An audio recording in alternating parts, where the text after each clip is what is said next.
নেই, এই সম্পর্কে আমাদের কোনো ধারণা ছিল না। আমরা হয়তো শুধুমাত্রই বিভ্রান্তির মধ্যেই ছিলাম। এখন দেখে আপনাদের সম্পর্কে আমাদেরকে নতুন করে চিন্তা করতে হচ্ছে।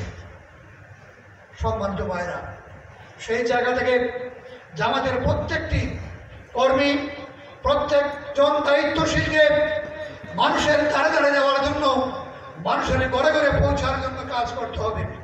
আমরা কোনো প্রতিহিংসা কর্মকাণ্ডের সাথে জড়িত হব না।